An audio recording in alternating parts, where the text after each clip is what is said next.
This is so incredibly typical. So here's Peter Doocy taking the White House press secretary to task. And of course, this answer is totally, I mean, it's sad, it's pathetic, but it's totally predictable. 2 days since somebody allegedly tried to kill Donald Trump again. And you're here at the podium in the White House briefing room calling him a threat. How many more assassination attempts on Donald Trump until the president and the vice president and you pick a different word to describe Trump other than threat? Peter, if anything from this administration, I actually completely disagree with the premise of your question, the question that you're asking. It is also incredibly dangerous in the way that you're asking it. So it's dangerous to ask if they're going to stop referring to Trump as essentially what they've been doing is a threat to democracy. He's Hitler, Trump, orange Hitler, over and over and over again. That's the danger. Bringing to light their rhetoric that he's a threat, a constant threat. That's the danger in upside down world, in alternate reality world. Because American people are watching.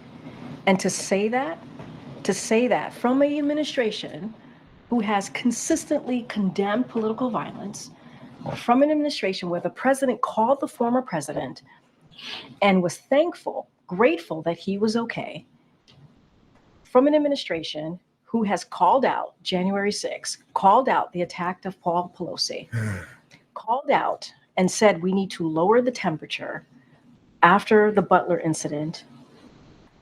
And then immediately after the Butler incident, started calling him a threat to democracy again. I mean, I think it was like the next day, maybe it was the same day.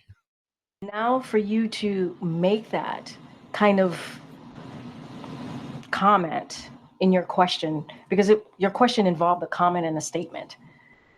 And, that is also incredibly dangerous. Incredibly dangerous to point out that calling a man the biggest threat to democracy ever, and he's literally Hitler over and over again, 24/7, 365, pointing that out is the real danger. Well, danger of what? Of people waking up? Maybe that's the danger she's talking about. You know, people might wake up to their hypocrisy. All right, so Kamala was just asked from Sarah Fields. Kamala was just asked about Secret Service protection and its relation to the attempt made on Trump's life. This is where, again, where I said earlier, it just seems odd how unconcerned the Democrats are by these, what are obvious catastrophic security failures, right? Particularly Butler. Unbelievable. I mean, you had half a dozen unbelievable catastrophic failures. Do you have full confidence in the Secret Service to protect all of you? I do. You feel safe for you and your family? I do. But, you can go back to Ohio. Not everybody has Secret Service.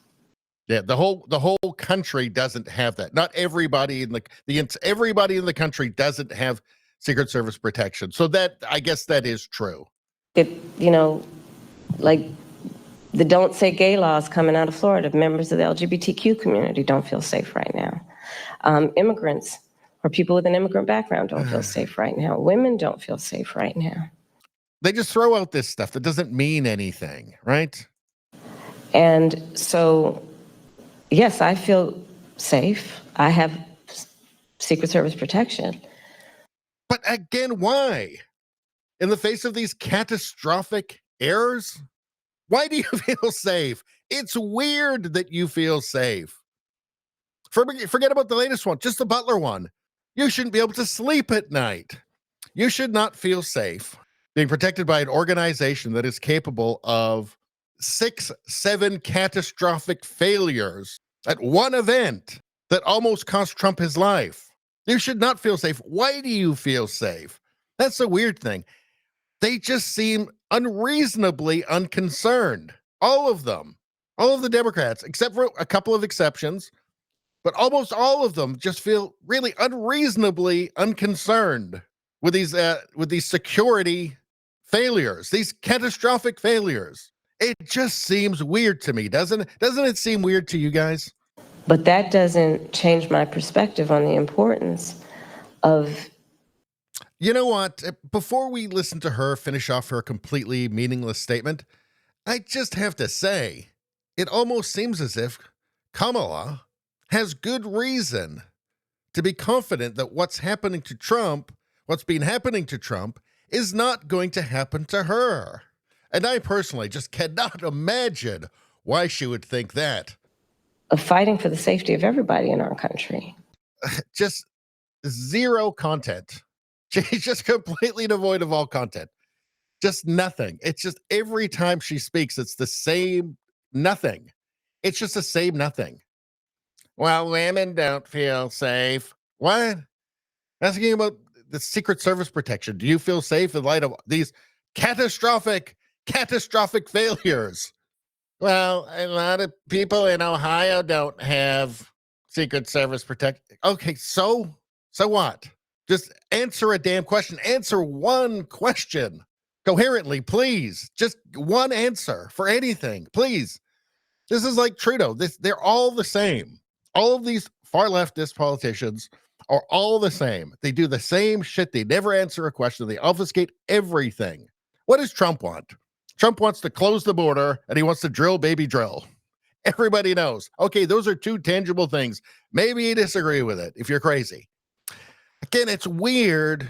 It's weird how unconcerned these people are for their own safety, apparently, considering the catastrophic failures that have been seen by the Secret Service. I just think it's weird. It's almost as if they're not worried because they know nothing's going to happen to them. Anyway, that's all I'm going to say about that. Please like, share, and subscribe. Subscribing really helps me out. I thank you for that. I will see you next time.